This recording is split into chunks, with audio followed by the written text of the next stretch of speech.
É isso aí, meus amiguinhos. Beleza com vocês? Estamos aqui mais uma vez. Agora a gente vai falar sobre outros domínios morfoclimáticos brasileiros, que são a mesma coisa que os biomas, que eu já tinha falado com vocês e que eu sempre estou falando aqui, tá? Hoje nós vamos falar sobre o Pantanal Mato-Grossense e o bioma de manguezal, né? Que são os manguezais. Os manguezais são interessantes que uma coisa bem característica, eu lembro quando eu era criança, que eu via em algumas novelas, um pessoal pegando caranguejo dentro de uma lama, né? Eu achava aquilo estranho. E com o passar do tempo, eu fui, com o estudo, claro, né, que eu fui adquirindo conhecimento, eu fui percebendo que aquilo não era uma simples lama, aquilo é um tipo de bioma, aquilo é uma característica vegetal de determinadas regiões, tá bom? A gente vai aprender um pouquinho mais sobre os manguezais, tá? Que, diferente do que eu pensava, são bem mais do que uma simples lama, né? E ali tem várias características que permitem definir esse ambiente como um bioma, né? Diferenciado de outras vegetações. Joga na tela, então. Vamos ver o que a gente tem para hoje. A gente tem a Pantanal Mato-Grossense e os manguezais, tá? Bom, como o próprio nome diz, Pantanal fica onde? No Mato Grosso, né, pessoal? Se fosse Rondônia, não estava Mato Grossense. Então, tem o Mato Grosso normal, da Centro-Oeste ali, e tem o Mato Grosso do Sul, tá bom? E os manguezais. Vamos lá dar uma olhada onde que ficam esses locais, né? Então, Pantanal. Primeiro, Pantanal é uma área muito rica do nosso Brasil. É um ponto turístico sem igual. Inclusive é patrimônio natural da humanidade, o Pantanal. Tá? Fica onde? É uma grande planície inundável do Brasil. Localizado nos estados do Mato Grosso e Mato Grosso do Sul. Tá? Então, quando a gente fala o nome Pantanal, o que te vem à mente? Um local, né? Pantanal vem de pântano. E o que é um pântano? O que seria um pântano? Pensa numa imagem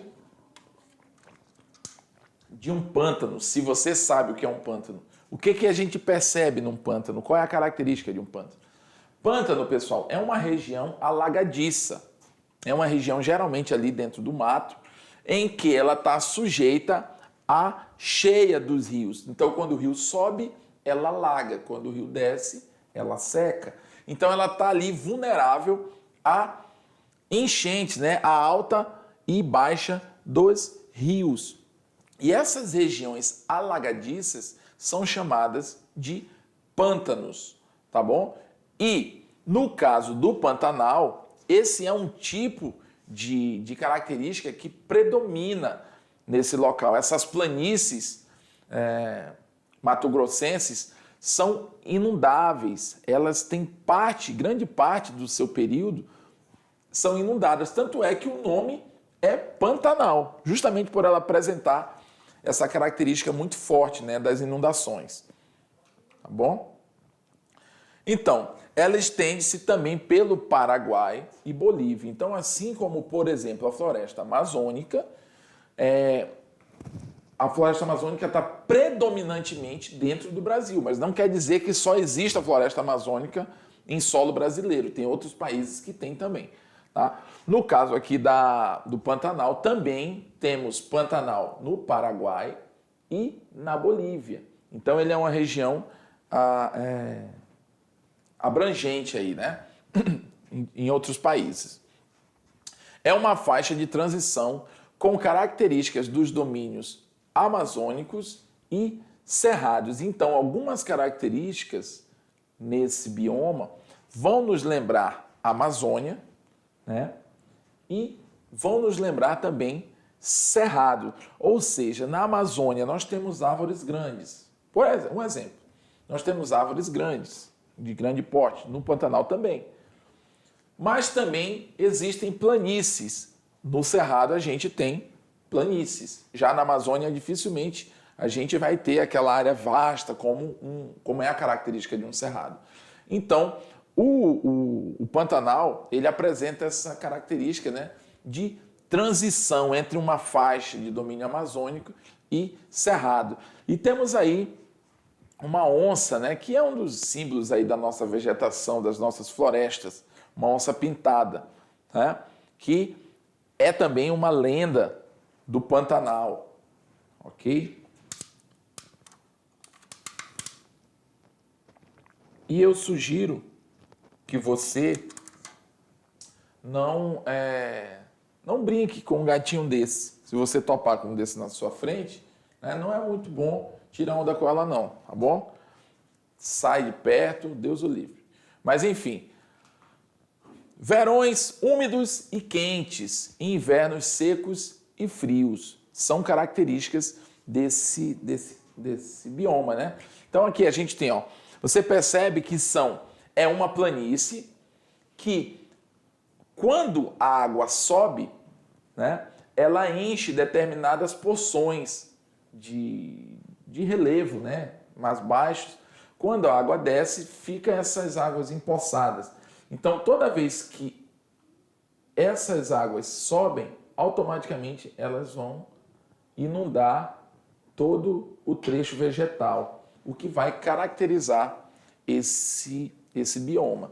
Então você consegue perceber que em determinados períodos até a navegação no local desse fica impossível, né? Porque não tem ligação entre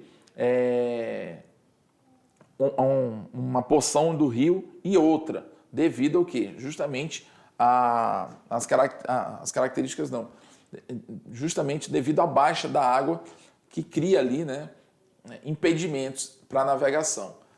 Então, alagamentos periódicos. O que são alagamentos periódicos? O termo periódico quer dizer que de tempo em tempo ela está sempre acontecendo a mesma coisa, né? Acontece com uma certa regularidade. O solo é encharcado, né? Então, isso faz com que o solo fique mais fértil quando? Na época da seca, porque um solo muito encharcado, ele não é um solo viável, por exemplo, para a agricultura, para a produção, né? Para a produção agrícola. E mesmo para as próprias espécies vegetais que viriam a nascer, né, a brotar nesse solo. Então, na época das secas, é mais fácil a gente perceber o aparecimento de vegetação mais verde. Tá? Então, grande número de espécies que podem ser encontradas em outros domínios, né? Ou seja, eu falei ainda há pouco que que o Pantanal, ele é uma zona de transição entre as faixas de bioma amazônico e cerrado. Então a gente pode perceber nesse bioma determinados animais que são comuns tanto de um quanto de outro, ou seja, que podem ser encontrados em um e outro, né? Quando eu digo em um e outro, eu estou falando de Amazônia e Cerrado. Lembra que eu falei ainda há pouco que o bioma do Pantanal, ele é uma transição entre a Amazônia e o Cerrado? Então ele vai apresentar características comuns, tanto de fauna e de flora, comum aos dois biomas. Tá? Então é isso, né? Solo fértil, só na época da seca. Tá. Impactos ambientais no Pantanal. Pecuária, pesca, turismo, mineração, agricultura, né? Muitas vezes são realizados de maneira ilegal, provocando a degradação do ambiente. Então, quem faz isso aqui, pessoal? É a onça?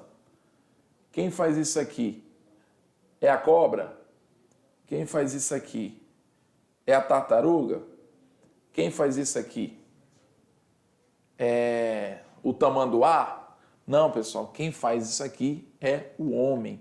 Então, aquilo que eu sempre falo, toda vez que a gente chega nessa parte de impactos ambientais, independente de qual seja o domínio morfoclimático brasileiro, a gente vai sempre perceber que é a ação do homem que causa a degradação dessa vegetação, né? Então, pecuária, pesca, turismo, mineração, agricultura, estão diretamente ligada a ações do homem na natureza.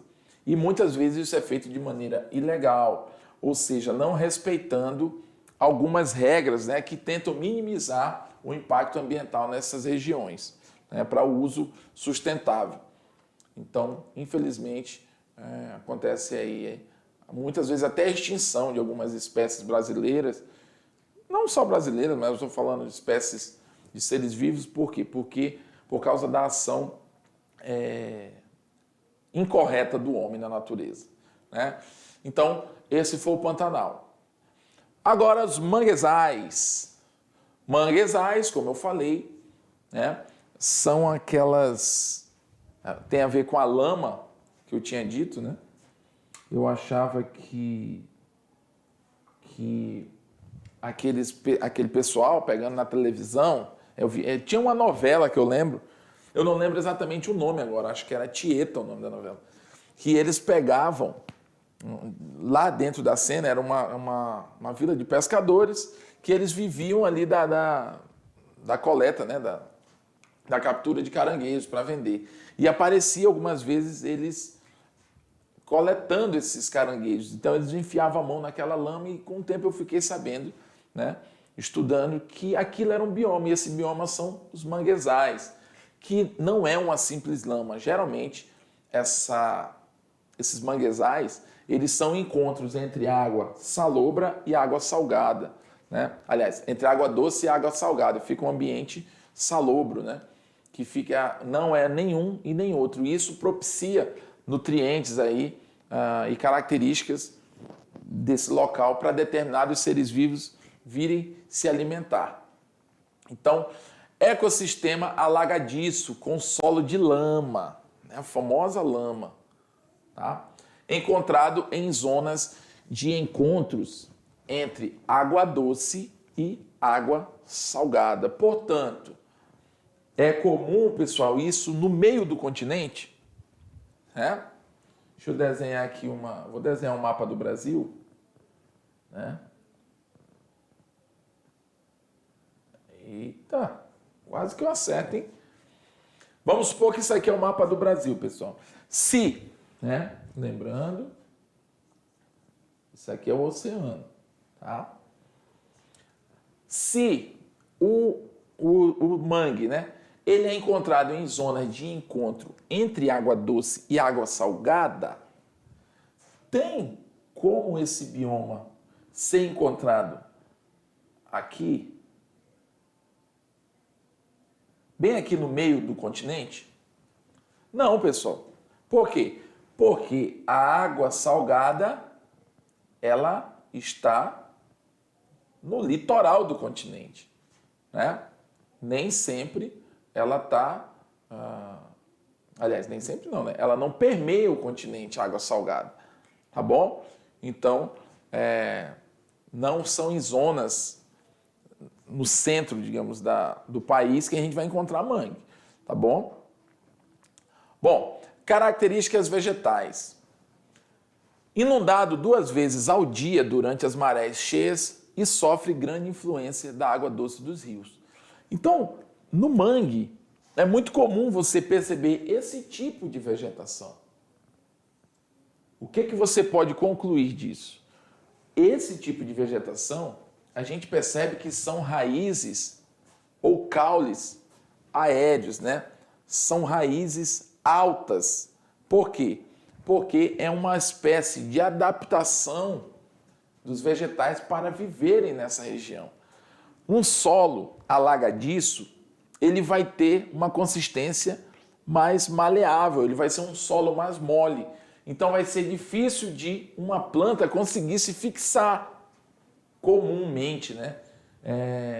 Vai ser difícil dela conseguir se fixar da forma, digamos, daquela raiz mais tradicional, as raízes pivotantes, raízes fasciculadas, enfim. No caso, as pivotantes, que são árvores de grande porte, né?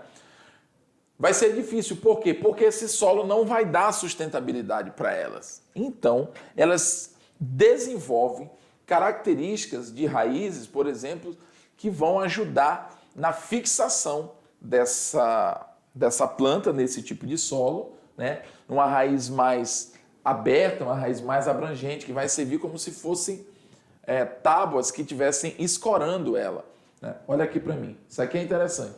Por exemplo, vamos supor, olha aqui, eu sou uma árvore, né? Se eu tiver num solo firme, um solo, digamos assim, duro, né? Assim que o meu pé entrar 50 centímetros no chão, ou 30 centímetros, o meu corpo vai estar bem, né? Vai estar bem assim, como é que eu vou dizer? Bem fixado. Eu não vou conseguir sair daqui. Mas se esse solo for mole, por mais que eu esteja enterrado 50 centímetros, o meu corpo vai tender o quê? A cair. Por quê? Porque esse solo é mole, ele não dá consistência. Então, o que é que eu tenho que fazer? Os meus braços é como se fossem as raízes. Se eu conseguir chegar meu braço no chão, vamos supor que eu pegue 2 cabos de vassoura e consiga me escorar aqui no chão com os braços abertos, isso vai me dar mais sustentabilidade, né? Por quê? Porque eu, de uma certa forma, procurei me adaptar ao ambiente. Como minha raiz aqui não dá sustentação, eu tenho que procurar me apoiar de outra forma. E é isso, joga na tela, e é isso que essas raízes fazem no mangue. Elas ajudam nessa fixação, além da absorção de nutrientes também que elas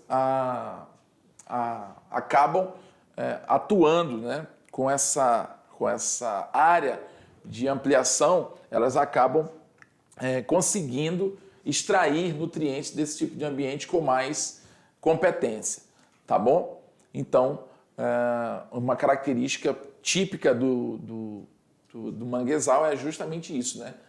É uma área que inunda aí algumas vezes no dia, né? Vai depender aí das marés que vão subir e descer e vão estar sempre formando esse ambiente lamadiço assim, né?